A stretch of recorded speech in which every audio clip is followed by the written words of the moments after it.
मैं दुनिया में केवल इस्लाम से लड़ रहा हूं।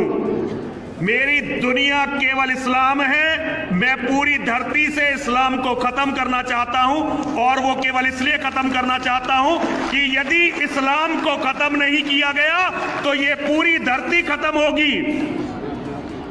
और इसकी गवाही के लिए किसी और की जरूरत नहीं है, हमें केवल और केवल कुरान को पढ़ना पड़ेगा।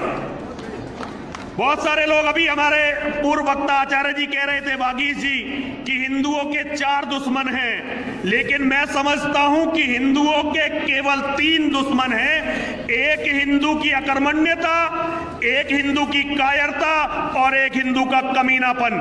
ये 3 हिंदू के दुश्मन हैं। इन्होंने ही हिंदू को बर्बाद किया है। क्या हिम्मत थी मुसलमान की कि मुसलमान हिंदुओं से लड़ पाता? क्या हिम्मत थी ईसाइयों की कि ईसाई हिंदू को खत्म करने की सोचते? क्या हिम्मत थी कम्युनिस्टों की कि कम्युनिस्ट हमें खत्म करने की सोचते? और क्या हिम्मत थी सेकुलरों की कि वो भारत में पनप पाते? यदि मुसलमान ने ये सपना देखा तो इसका केवल एकमात्र कारण था, हिंदू अपने स्वार्थ के लिए लड़ता रहा, स्वार्थ के लिए मिटता रहा, कभी भी धर्म के लिए नहीं लड़ा। जितने भी लोग धर्म के लिए जिन्होंने लड़ने का प्रयास किया, चाहे छत्रपति शिवाजी हो, चाहे महाराणा प्रताप हो, चाहे गुरु गोविंद सिंह हो, और चाहे महर्षि दयानंद सरस्वती हो, सारे के सारे केवल हिंदुओं से लड़ते रहे। मुसलमानों से लड़ने का मौका तो इन्हें बहुत कम मिला, क्योंकि सारे हिंदू छाती खोलकर खड़े हो गए कि मुसलमान हमें बहुत प्यारे हैं। कितने दिन महाराणा प्रताप मुसलमानों से लड़े हैं, जरा सोचकर बताइए। कितनी लड़ाइयां शिवाजी ने मुसलमानों से लड़ी हैं, जरा मुझे सोचकर बताइए। गुरु गोविंद सिंह के सामने चमकौर की जब लड़ाई हो रही थी, 10 लाख का लश्कर था। गुरु गोविंद सिंह केवल अपने 2 बेटों के साथ और 40 खालसाओं के साथ लड़ रहे थे, तो उस 10 लाख के लश्कर में जो वजीर खान के साथ लड़ रहा था, 22 हिंदू राजा अपनी पूरी ताकत के साथ वहां लगे हुए थे, जिनका एक लक्ष्य था कि आज गोविंद सिंह का कत्ल करना है। जितनी भी आज तक फौजें लड़ी, अंग्रेज कितना आया इस देश में, हम ईसाइयों की बात करते हैं। वैसे तो मेरा मानना यह है कि अंग्रेज यदि इस देश में नहीं आया होता तो आज हम हिंदू के रूप में जीवित नहीं होते। और कितना अंग्रेज आया इस देश में? कभी भी इस देश में 1.25 लाख से ज्यादा अंग्रेज नहीं रहा। 1.25 लाख या 1.5 लाख, इससे ज्यादा अंग्रेज कभी नहीं रहा। हिंदुओं को गुलाम किसने बनाया? हिंदुओं को गुलाम हिंदुओं ने बनाया। हिंदुओं को कभी ना अंग्रेज हरा सका, ना हिंदू को कभी मुसलमान हरा सका। महमूद गजनवी जब अफगानिस्तान से चला तो उसके पास 20,000 लोग थे, और 20,000 लोग उसने कैसे इकट्ठे किए? उसने अफगानिस्तान में डुगडुगी पिटवाई। सारे राजा नहीं था कोई महमूद गजनवी।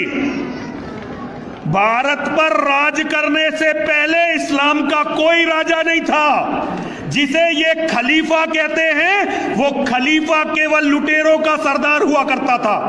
अरब की अर्थव्यवस्था केवल मसाले बेचने और डकैती लूटमार पर आधारित थी। पूरी मेरे पास इसकी थीसिस है, कभी अगर ईश्वर ने समय दिया तो मैं दुनिया के सामने इस विचार को रखूंगा। जैसे नेवी, एडमिरल कौन होता है, नेवी कौन होती है? यूरोप के समुद्री लुटेरों की फौज, वो नेवी बनी। अफगानिस्तान के लुटेरे इकट्ठे होते थे, उन्हें संदेश दिया जाता था कि हमें भारत पर आक्रमण करना है। जहां सोना गलियों में बिखरा पड़ा है, जहां की औरतें परियों से भी ज्यादा खूबसूरत हैं, और जहां नामर्द रहते हैं जो उनकी हिफाजत नहीं कर सकते।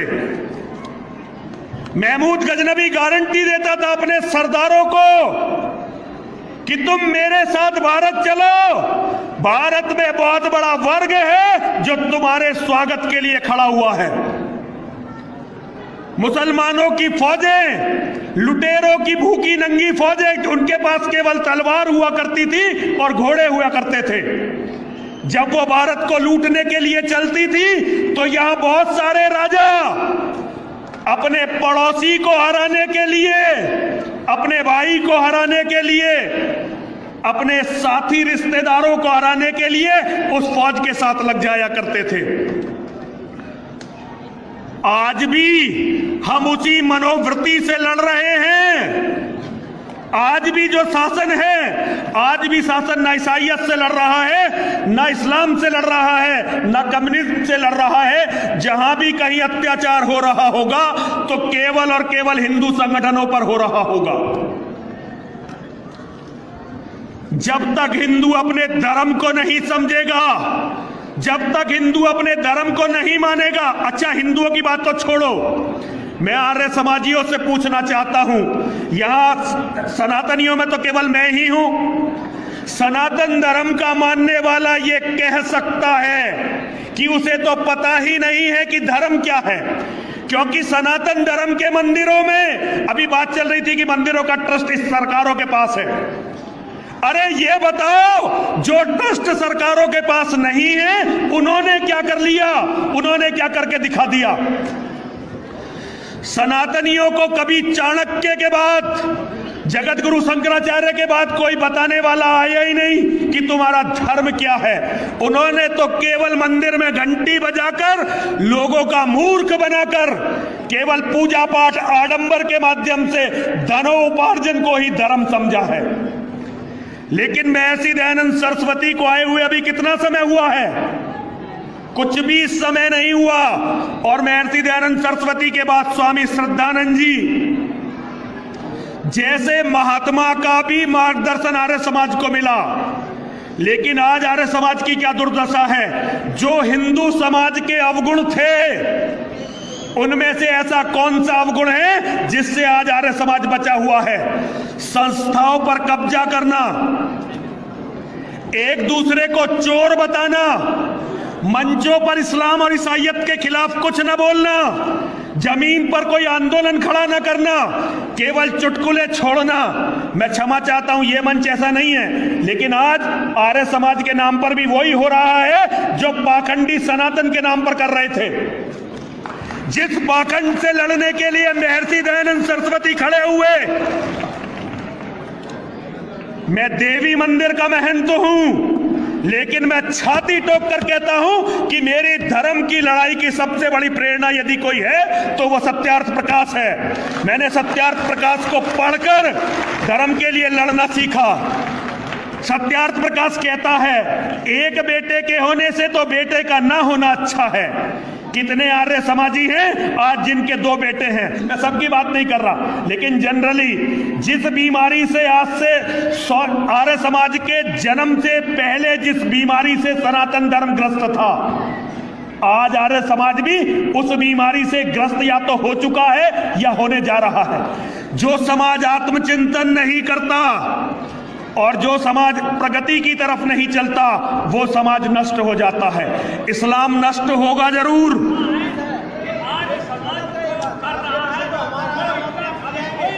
ये मुझे मत समझाओ, ये मुझे मत समझाओ महाराज मुझे मत समझाओ। ये समझाओ उन मुसलमानों को। एक मिनट स्वामी जी, एक मिनट। आपसे कम आर्य समाजी नहीं हूं मैं, आपसे कम आर्य समाजी नहीं हूं। और आप बात को पकड़ने का कोशिश करो कि मैं क्या कह रहा हूं। मेरी बात काटकर आपको कुछ नहीं मिलने वाला। केवल मैं आप लोगों से इतना कहना चाहता हूं कि आपका कर्तव्य नरसिंहानंद के कर्तव्य से बड़ा है। मैं केवल आपसे इतना कहना चाहता हूं, इसका कारण समझिए। अभी महर्षि दयानंद सरस्वती के शरीर को पूरा हुए कितना समय हुआ है? महर्षि दयानंद सरस्वती ने सत्यार्थ प्रकाश लिखा, 13वां समुल्लास ईसाइयत पर लिखा, 14वां समुल्लास इस्लाम पर लिखा। क्यों? क्योंकि उनका कारण था, वो चाहते थे कि हिंदू धर्म में आप सारी विसंगतियों को दूर करो और उसके बाद धरती से ईसाइयत को और इस्लाम को खत्म करो। कितने आर्य समाजियों को आज ये याद है कि हमारा लक्ष्य इस्लाम को खत्म करना, दुनिया को आर्य बनाना है।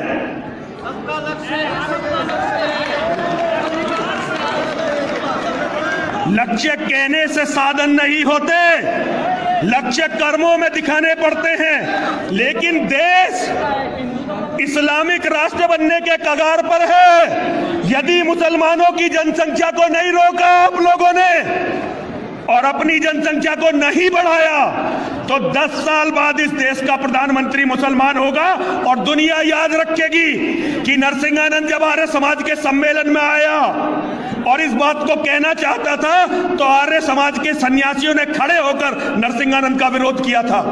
आज अपने कर्म करके दिखाइए स्वामी जी, मुझे जवाब मत दीजिए, मैं तो आपके शिष्य से भी कम योग्यता रखता हूं। दयानंद सरस्वती को जिसने दिल में धारण करा है उसके छोटे से छोटे शिष्य से भी कम योग्यता मेरी है।